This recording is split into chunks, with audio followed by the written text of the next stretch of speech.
जय भीम मित्रांनो, जे माझे धम्मबंधू आहेत त्यांना आग्रहाची विनंती आहे की आपल्या घरातील आपल्या आईला व पत्नीला धम्माची आवड असते, परंतु त्यांच्याकडे फोन नसतो. अशा माझ्या माता भगिनींना आपण दररोज हा ग्रंथ वाचनाचा व्हिडिओ ओपन करून द्यावा ही नम्र विनंती.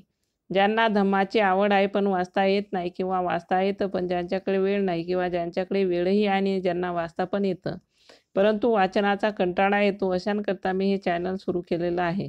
तरी आपण सर्वांनी घरी राहून आपली कामं करता करता किंवा ध्यान साधनेसारखं बसून व डोळे मिटून शांतपणे दररोज या सदर ग्रंथाचे श्रवण करावे ही विनंती. सदर वाचन जर आपणास आवडत असेल आणि आपण बाबांची खरी लेकरं असाल तर चॅनलला लाईक आणि सबस्क्राईब तसेच शेअर करण्यास विसरू नये. तसेच बेल आयकॉन दाबण्यास सुद्धा विसरू नये.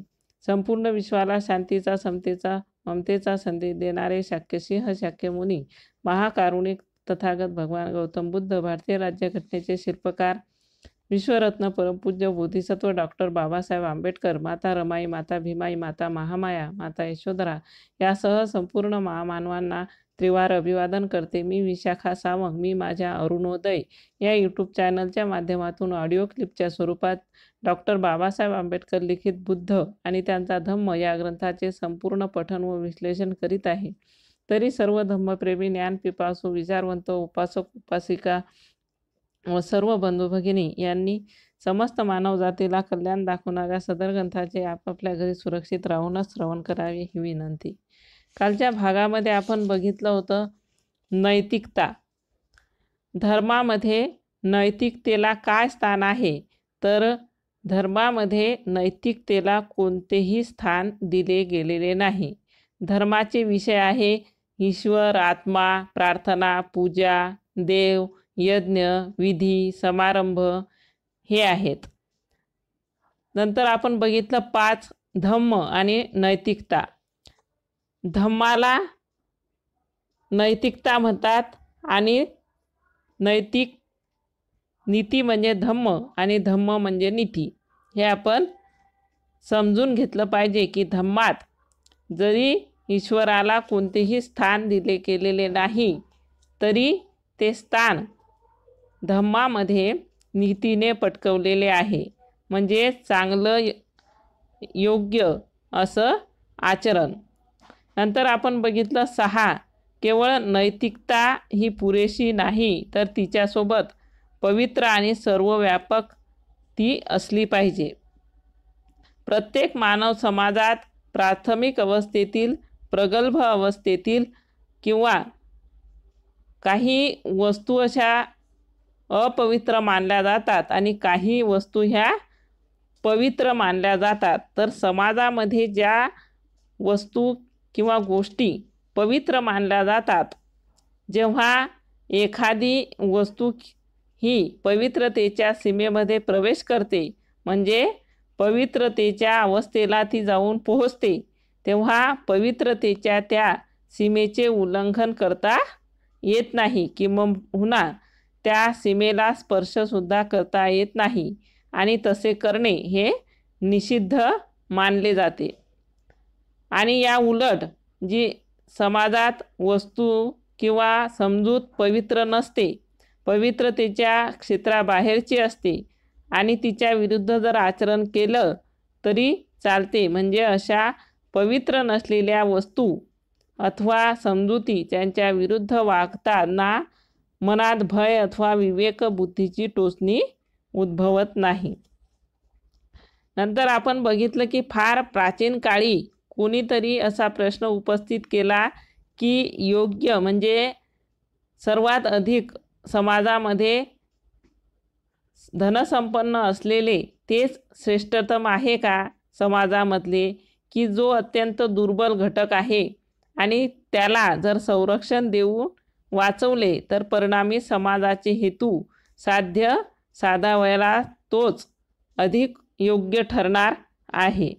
आणि हेच सांगताना भगवान बुद्ध म्हणतात की जेथे जीवन संघर्ष असतो किंवा एका वर्गविशेषाचे शासन असते, तिथे व्यक्तीचे हित हे सुरक्षित नसते.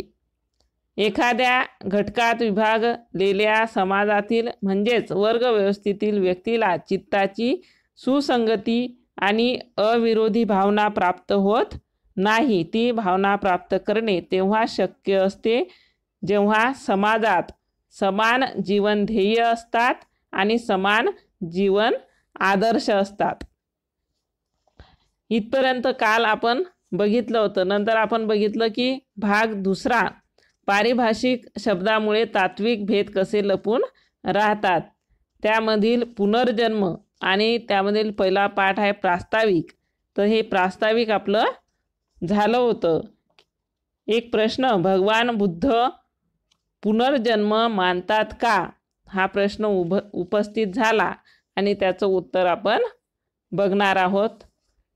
पाठ 2, पुनर्जन्म कशाचा, कोणत्या वस्तूचा. भगवान बुद्ध पुनर्जन्म मानतात का, याचे उत्तर होय असे आहे. सर्वांनी लक्षपूर्वक ऐकावे. भगवान बुद्ध पुनर्जन्म मानतात का, तर याचं उत्तर आहे की भगवान बुद्ध पुनर्जन्म मानतात. या प्रश्नाचे 2 भाग पाडणे योग्य ठरेल.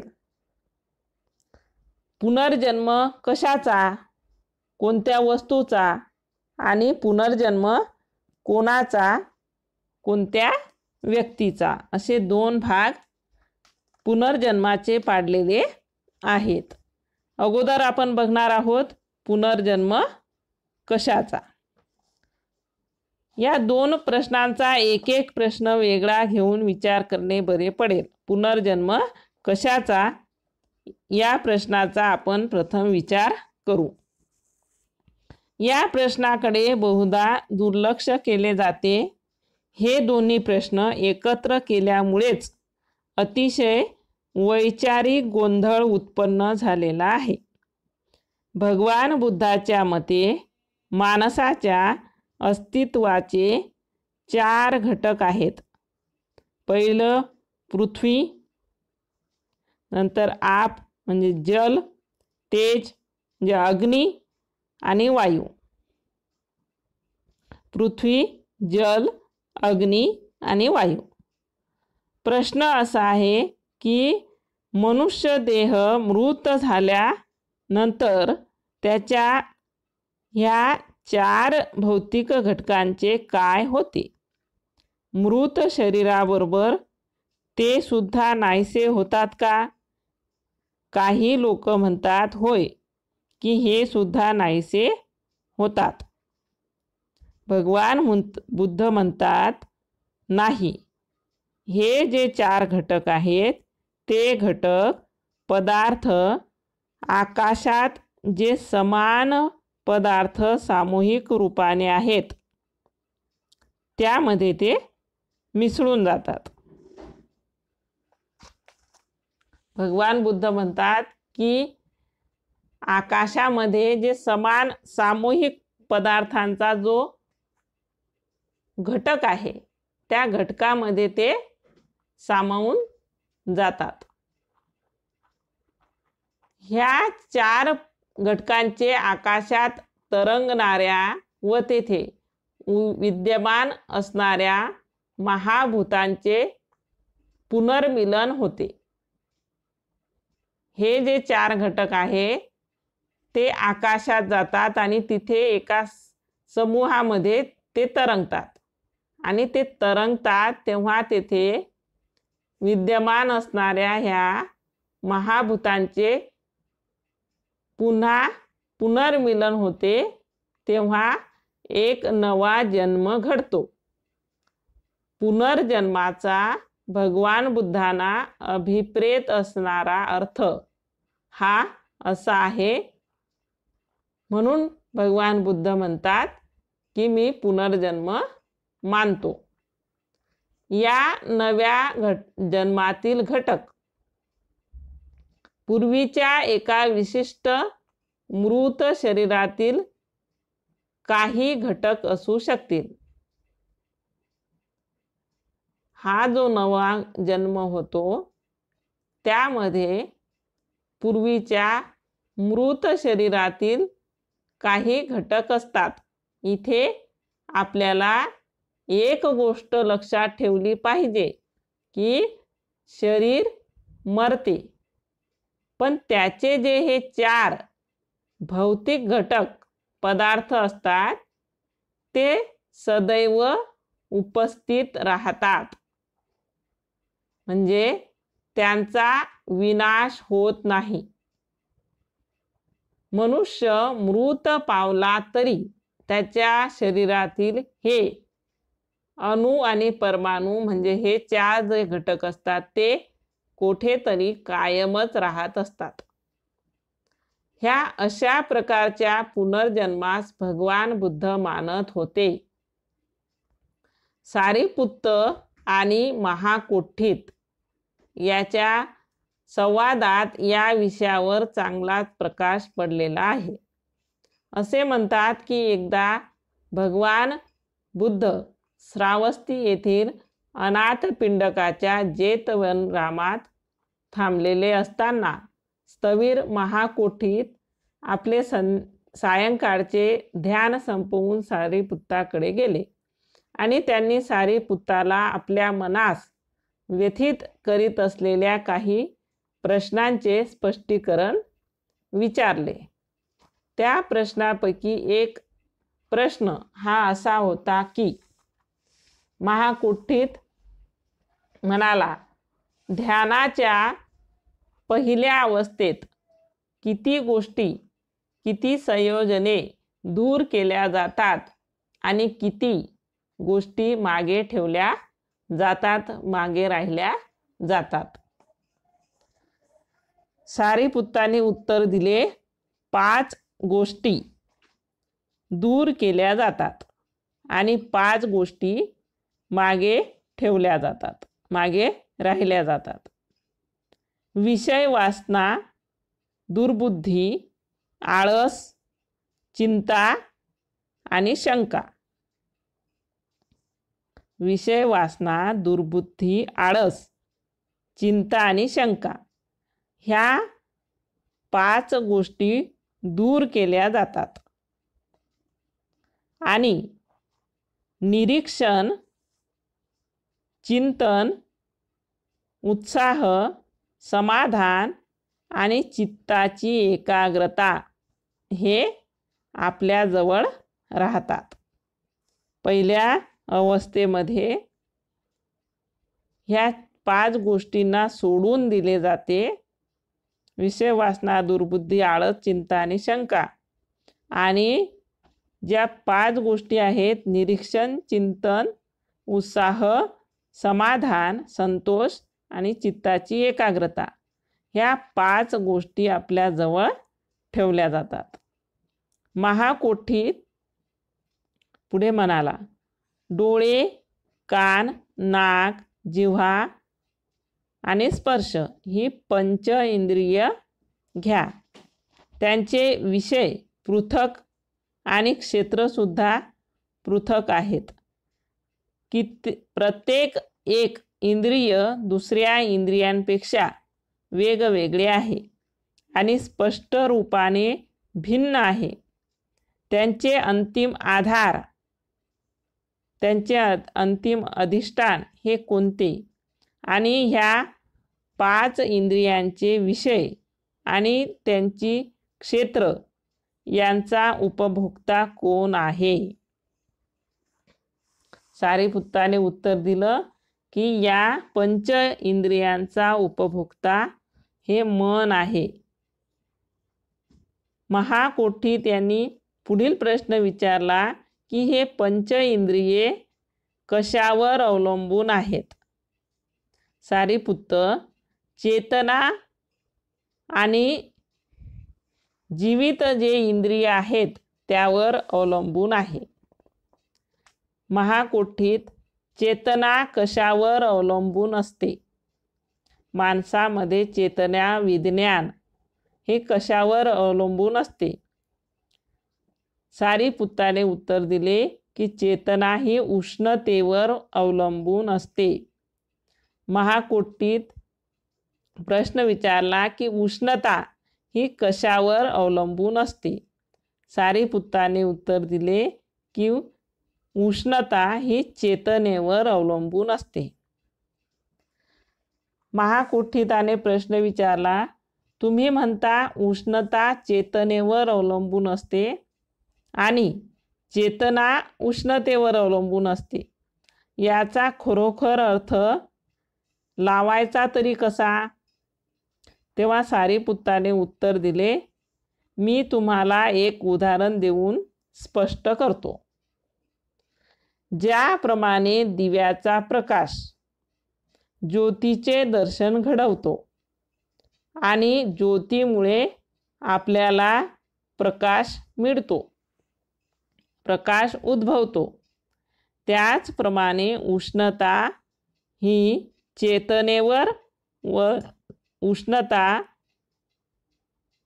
चेतना ही उष्णतेवर, अशी ही दोन्हीही तत्वे अन्योन्यश्रीय म्हणजेच एकमेकांवर अवलंबून आहेत. आपण जर दिवा घेतला आणि त्यामध्ये फक्त तेलच ओतलं, परंतु त्यामध्ये जर वात नसली तर ते तेल असून उपयोगाचे नाही. त्याला वात पण आवश्यक असते, तेव्हाच आपण तो दिवा प्रज्वलित करू शकतो. आणि जर फक्त वात घेतली तर ती वात जळून जाईल तेल नसल्यामुळे. त्यामुळे हे दोन्ही एकमेकांवर अवलंबून आहेत. म्हणून माणसामधील जी विज्ञान किंवा चेतना आहे, ते चेतना किंवा विज्ञान हे उष्णतेवर अवलंबून आहे आणि उष्णता ही चेतनेवर अवलंबून आहे. महाकुठिताने पुढील प्रश्न केला, शरीर हे निश्चेतन काष्टासारखे दूर फेकण्यापूर्वी शरीरातील कोणत्या गोष्टी त्या शरीराला सोडून जातात? सारीपुत्ताने उत्तर दिले की चेतना, उष्णता, विज्ञान हे त्या शरीराला सोडून जातात. माणसामधील चेतना, उष्णता आणि विज्ञान, जाणीव ह्या गोष्टी माणसामधून जातात, म्हणजे त्या शरीरामधून जातात. महाकोठी त्याने विचारले, मृतदेहामध्ये आणि त्या ध्यानी भिक्खूमध्ये ज्याने संज्ञा आणि वेदना यांचा निरोध केला आहे, यामध्ये काय फरक आहे? म्हणजे समाधी असलेला एखादा भिक्खू बसलेला आहे आणि मृतदेह असेल तर या दोघांमधील कोणता फरक आहे? सारीपुत्ताने उत्तर दिले, मृत शरीरात काया, वाचा आणि मन ह्यांच्या क्रिया थांबलेल्या असतात. मृत ज्या शरीर आहे त्यामधील कायेचा, वाचेचं आणि मनाच्या सगळ्या क्रिया थांबलेल्या असतात. एकही क्रिया बाकी नसते. इंद्रियांचे सामर्थ्यही नष्ट झालेले असते. उलट पक्षी ध्यानस्थ भिक्खूमध्ये चेतना व उष्णता, जाणीव, विज्ञान हे कायम असून इंद्रियांची शक्ती ही शाबूत असते. त्याचे श्वासोच्छ्वास, वितर्क, विचार आणि संज्ञा थांबलेल्या आणि शांत झोपलेल्या असतात. मृत्यू अथवा उच्छेद यांचे हे श्रेष्ठ आणि परिपूर्ण असे विवेचन येथे सारीपुत्ताने केलेले आहे. या संवादात एक कमीपणा आहे. महाकोठिताने सारीपुत्ताला आणखी एक प्रश्न विचारायला हवा होता. तो म्हणजे काय? याचे सारीपुत्ताने काय उत्तर दिले असते याची कल्पना करणे सोपे नाही. एक गोष्ट मात्र निसंदेह आहे की उष्णता म्हणजेच ऊर्जा, माणसाच्या अंगामध्ये जी उष्णता असते तीच ऊर्जा असते. अशा रीतीने स्पष्ट केल्यास शरीर मृत झाल्यावर त्याचे काय होते या प्रश्नाचे योग्य उत्तर शरीर ऊर्जा उत्पन्न करण्याचे थांबवते असे आपल्याला म्हणता येईल. माणूस मृत झाल्यानंतर त्याचे काय होते म्हणजे आपण तो मृत झाला असे कसे मानतो, तर त्या शरीरामधील शरीर हे ऊर्जा उत्पन्न निर्माण करण्याचे थांबवते असे आपल्याला म्हणता येईल. परंतु हाही उत्तराचा एकच भाग ठरतो, कारण मृत्यूचा एक अर्थ असाही आहे की शरीरातील जी ऊर्जा बाहेर पडते ती विश्वात संचार करणाऱ्या त्या ऊर्जा समूहामध्ये मिसळून जाते. म्हणून मृत्यूचे दोन अर्थ आहेत. एका पैलूचा अर्थ ऊर्जेचे उत्पादन करणे थांबवणे म्हणजे थांबणे, आणि दुसऱ्या पैलूचा अर्थ विश्वात संचार करणाऱ्या ऊर्जा संग्रहामध्ये नवीन भर पडणे. उच्छेद या शब्दाच्या अर्थाला असे दोन पैलू पडत असल्याने बुद्ध स्वतःला पूर्णतया उच्छेदवादी म्हणत नसत. आत्म्याच्या गोष्टीपर्यंतच ते उच्छेदवादी होते. शरीराच्या भौतिक घटकाबाबत मात्र ते उच्छेदवादी नव्हते. असा अर्थ लावला तर भगवान बुद्ध स्वतःला उच्छेदवादी का म्हणून घेत नसत हे कळणे आपल्याला सोपे होते. ते शरीर घटकांचे पुनर्जीवन मानतात. जे 4 घटक आहेत त्या 4 घटकांचे पुनर्जीवन आहे असे भगवान बुद्ध सांगत होते, मानत होते, आणि ते आत्म्याचा पुनर्जन्म मानत नव्हते. भगवान बुद्धाच्या मताचा अर्थ लावला तर तो भौतिक शास्त्राशी सुसंवादी आहे. केवळ याच अर्थाने भगवान बुद्ध पुनर्जन्म मानतात असे आपल्याला म्हणता येईल. भौतिक शास्त्र म्हणते की एनर्जी कधीही नाश पावत नाही, ऊर्जा कधीही नाश पावत नाही. मृत्यूनंतर संपूर्ण उच्छेद होतो आणि मागे काहीही शिल्लक राहत नाही. ही विचारसरणी भौतिक शास्त्राच्या विरुद्ध आहे, कारण ही विचारसरणी ऊर्जेचे म्हणजेच एनर्जीचे सामूहिक सातत्य या प्रमाणाशी जुळत नाही. केवळ याच रीतीने वर सांगितलेली पुनर्जन्माची समस्या सोडवता येते. पाठ 3 पुनर्जन्म कोणाचा, कोणत्या व्यक्तीचा. आपण वरच्या भागामध्ये बघितलं की पुनर्जन्म कशाचा, तर 4 घटक जे आपण बघितले, पृथ्वी, अग्नी, जल आणि वायू, ह्या 4 घटकाचा पुनर्जन्म होतो. आता आपण बघणार आहोत पुनर्जन्म कोणत्या व्यक्तीचा जसाचा तसा होतो. सर्वात बिकट प्रश्न म्हणजे पुनर्जन्म कोणाचा किंवा कोणत्या व्यक्तीचा. एखादा मृत झालेला तोच मनुष्य परत नवा जन्म घेतो का? या सिद्धांतावर भगवान बुद्धांचा विश्वास होता का? असे असणे असंभाव्य दिसते. जर मृत मनुष्याचे सर्व भौतिक अंश एकत्र येऊन ते जर एका नवा देह बनवू शकले तरच त्या मनुष्याचा पुनर्जन्म झाला असे मानणे शक्य आहे.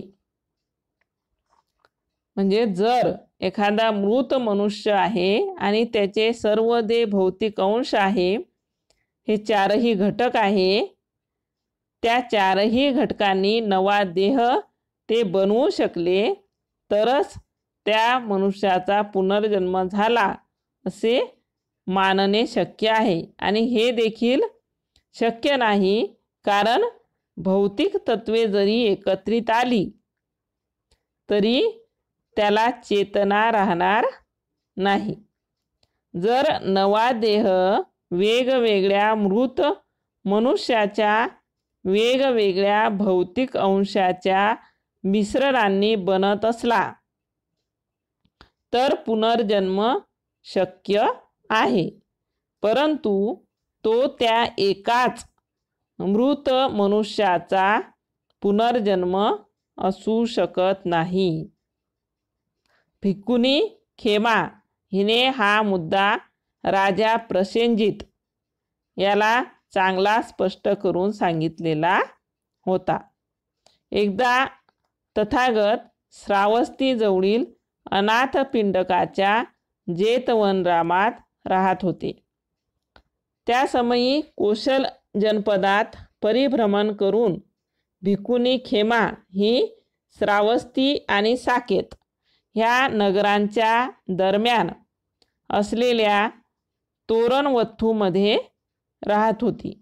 यावेळी कोसल राजा प्रसेनजित साकेतहून श्रावस्ती येथे जात होता. साकेत आणि श्रावस्तीच्या रस्त्यावर एक रात्र तो तोरणवथू येथे थांबला. राजा प्रसेनजिताने एका माणसाला बोलावून सांगितले, हे बघ, जा आणि सन्माननीय अशा एखाद्या भिक्खूला किंवा ब्राह्मणाला घेऊन ये, ज्यांच्यासोबत आज मी संगती करू शकेन. ठीक आहे महाराज, असे बोलून तो तोरणवथूत राजसन्मानास आणि संगतीस योग्य असा भिक्खू किंवा ब्राह्मण शोधू लागला, परंतु तसा कोणीही त्याला आढळला नाही. शेवटी तोरणवथूमध्ये राहावयास आलेली भिक्खुनी खेमा त्याला दिसली. तिला बघून तो कोसल राज प्रसेनजितकडे गेला आणि म्हणाला, महाराज, आपल्या सन्मानास योग्य असा भिक्खू किंवा ब्राह्मण येथे कोणीही दिसत नाही ज्यांची आपण संगती करू शकाल, परंतु येथे खेमा नावाची तथागतांची एक शिष्या आहे. तिच्या संबंधी अशी वार्ता प्रसृत आहे की ती विचारसंपन्न, विचक्षण, बहुश्रुत, वादविवादात कुशल आणि प्रत्युत्य नमती म्हणजे अशी अहर्त स्त्री आहे. महाराजांनी तिचा सन्मान केल्यास तो योग्यच होईल. हे ऐकल्यावर कोसलराज प्रसेनजित भिक्खुनी खेमाला भेटण्यास गेला. तिच्या समीप गेल्यावर तिला अभिवादन करून तो बाजूला बसला आणि भिक्खुनी खेमास म्हणाला, या विषयासंबंधी आपले म्हणणे काय आहे? मृत्यूनंतर तथागतांचे अस्तित्व कायम राहते का? महाराज, हे गूढ तथागतांनी स्पष्ट केलेले नाही. ते गूढ तथागतांनी अव्याकृत ठेवलेले आहे. ही अशी गोष्ट आहे की मी जेव्हा प्रश्न विचारतो की तथागतांचे मृत्यूनंतर अस्तित्व राहते काय, त्याचे उत्तर तथागतांनी सांगितले नाही असे आपण म्हणता, व दुसऱ्या प्रश्नाचीही तशीच उत्तरे देतात की ही गोष्ट देखील तथागतांनी सांगितलेली नाही, अव्याकृत ठेवली. तथागतांनी हे गूढ उकलून न सांगण्याचे काय कारण असावे, त्यांचा कोणता बरे हेतू असावा? महाराज, या बाबतीत मी आपणाला एकच प्रश्न विचारेन आणि आपणास योग्य वाटेल तसे त्याचे उत्तर आपण द्यावे. महाराज, आपणाजवळ असा कोणीतरी गणिततज्ञ आहे का की जो गंगेमधील वाळू कणांची शेकड्यांनी, हजारांनी, लक्षांनी आणि करोडांनी गणती करू शकेल? नाही, असा कोणीही नाही. मग आपणाजवळ असा कोणीतरी गणिततज्ञ आहे का की जो समुद्रामध्ये इतके करोड, इतके हजार, इतके लाख माप पाणी आहे असे सांगू शकेल? नाही, असा कोणीही गणिततज्ञ नाही. असे का? कारण समुद्र हा खोल, अमर्याद आणि अगाध आहे. त्याचप्रमाणे महाराज, जर कोणी तथागतांना त्याच्या रूपकायेने व्ययित करण्याचा प्रयत्न केला तर त्यांच्या मरणानंतर त्यांची रूपकाया परिव्यक्त राहील, ती जळा मुळातून उपटली गेलेली असेल. तथागतांनी देह परित्यक्त केल्यावर ते मुळापासून छेदलेल्या तालवृक्षासारखे परत उगवणार नाहीत, पुन्हा उगवणार नाहीत. ज्या तत्वांनी ती निर्मित होती तशी आता नाही, तिची पुन्हा उत्पत्ती होणे आता शक्य नाही. महाराज, तथागतांच्या रूपाने आता तथागतांच्या मुळापर्यंत पोहोचू शकत नाही. समुद्राप्रमाणे तथागत गंभीर आहेत. तथागतांच्या देहासंबंधी काय सांगता येईल? तथागत शरीर विमुक्त झाल्यावर ते समुद्रासारखेच अमर्याद आणि अगाध होतील. अशा स्थितीत तथागतांना मृत्यूनंतर अस्तित्व आहे अथवा नाही, किंवा आहे आणि नाही असे कोणतेही विधान लागू शकत नाही. महाराज, तथागतांची त्याच्या वेदनांवरून व्याख्या करू गेल्यास त्या वेदना तथागतांनी परित्यक्त केलेल्या आहेत, त्यांचा नाश केलेला आहे, आमूलाग्र नाहीशा केलेल्या आहेत. वेदना विमुक्त असे तथागत थोर समुद्राप्रमाणे अमर्याद आणि अगाध आहेत. तेव्हा मृत्यूनंतर तथागतांचे अस्तित्व राहते अथवा राहत नाही, किंवा राहत नाही, ही विधाने तथागतांना लागू पडत नाही. त्याचप्रमाणे संज्ञा, संस्कार आणि विज्ञान यांच्या आधारे तथागतांची व्याख्या करू लागल्यास तीही त्यांना लागू पडत नाही. कारण हे जे नामस्कंध आहे, संज्ञा, संस्कार आणि विज्ञान, कारण या सर्वांपासून समूळ विमुक्त झालेले तथागत हे थोर समुद्रासारखे अमर्याद आणि अगाध झालेले आहेत.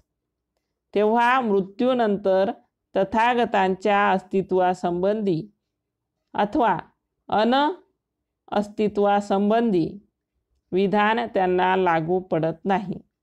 खेमाचे हे शब्द ऐकून कौशल राजा प्रसेनजित आनंदित झाला. आपल्या जागेवरून उठला आणि तिला नमस्कार करून तो निघून गेला. दुसऱ्या एका प्रसंगी राजा प्रसेनजित तथागताकडे गेला असता त्यांना अभिवादन करून त्याने विचारले, भगवान, मग तथागतांना मृत्यूनंतर अस्तित्व नाही असे म्हणता येईल का? महाराज, या संबंधी मी काहीही म्हटलेले नाही. भगवान, मग तथागतांना मृत्यूनंतर अस्तित्व आहे का? महाराज, मी असेही म्हटलेले नाही. नंतर त्याने भिक्खूंनी खेमाला विचारलेलेच दुसरे प्रश्न विचारले. भगवान, हे असे कसे? मी जेव्हा आपणाला विचारतो मृत्यूनंतर तथागतांना अस्तित्व आहे का, तर आपले उत्तर असते की तथागतांनी हे अव्याकृत ठेवले आहे. मी जेव्हा विचारतो की मृत्यूनंतर तथागतांचे अस्तित्व नाही का, तर आपण म्हणता मी ते सांगितलेलेच नाही, ते अव्याकृत ठेवलेले आहे. तर भगवान, ह्या न सांगण्याचे कारण काय आहे? त्याचा हेतू काय आहे की ही गोष्ट देखील तथागतांनी अव्याकृत ठेवलेली आहे? महाराज, मी आता तुम्हाला एक प्रश्न विचारतो आणि तुम्हाला योग्य वाटेल तसे आपण उत्तर द्यावे. काय तुमच्याकडे कोणी असा गणिती तज्ज्ञ आहे? याप्रमाणे त्या ठिकाणी भगवंतांनी खेमासारखेच राजा प्रसेनजिताला प्रश्न विचारले. अद्भुत आहे भगवान, अद्भुत आहे, अद्भुत आहे सुगत.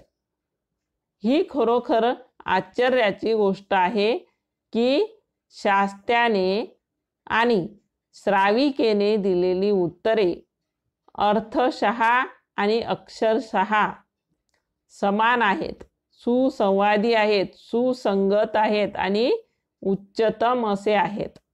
भगवान, एके समये मी भिक्खूंनी खेमाकडे गेलो होतो आणि तिला याच गोष्टी संबंधी विचारले होते की भगवंतासारखेच तिने अक्षरशः जसेचे तसे उत्तर दिले होते. ठीक आहे भगवान, आता आज्ञा द्यावी. आम्ही कामाची माणसे, आम्हाला पुष्कळ कामे आहेत, आम्ही जातो. जा महाराज, यावेळी तुम्हाला जे करणे उचित वाटते ते आपण करावे. या शब्दांनी आनंदित होऊन भगवंतांना अभिवादन करून कौशल राजा प्रसेनजित आपल्या मार्गाला लागला. पुढील भागात आपण बघणार आहोत कर्म. बौद्ध आणि ब्राह्मणी कर्मसिद्धांत समान आहेत का? आजचे प्रश्न. भगवान बुद्धांना अभिप्रेत असणारा अर्थ पुनर्जन्म कशाचा हे सांगा. भगवान बुद्ध पुनर्जन्म मानतात का? भगवान बुद्धाच्या मते माणसाच्या मध्ये कोणते 4 घटक अस्तित्वात असतात? ध्यानाच्या पहिल्या अवस्थेत किती गोष्टी दूर केल्या जातात आणि किती गोष्टी जवळ ठेवल्या जातात? डोळे, कान, नाक, जिव्हा आणि स्पर्श इत्यादी पंचेंद्रिय यांची क्षेत्र वेगवेगळी आहेत, तर त्या पंचेंद्रियाचा उपभोक्ता कोण आहे? पुढील प्रश्न, ही पंचेंद्रिय कशावर अवलंबून आहेत? पुढील प्रश्न, चेतना कशावर अवलंबून आहे? पुढील प्रश्न, उष्णता कशावर अवलंबून आहे? शरीर हे निश्चेतन काष्ठासारखे दूर फेकण्यापूर्वी शरीरातील कोणत्या गोष्टी त्याला सोडून जातात? मृत देहामध्ये आणि ध्यानी भिक्खूमध्ये कोणते अंतर आहे? कोणता फरक आहे?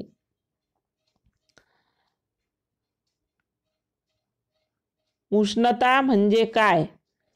उष्णता म्हणजे काय?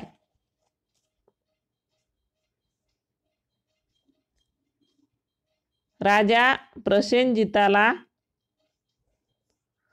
तोरणवथूमध्ये कोणती भिक्खुनी भेटली? तथागतांचा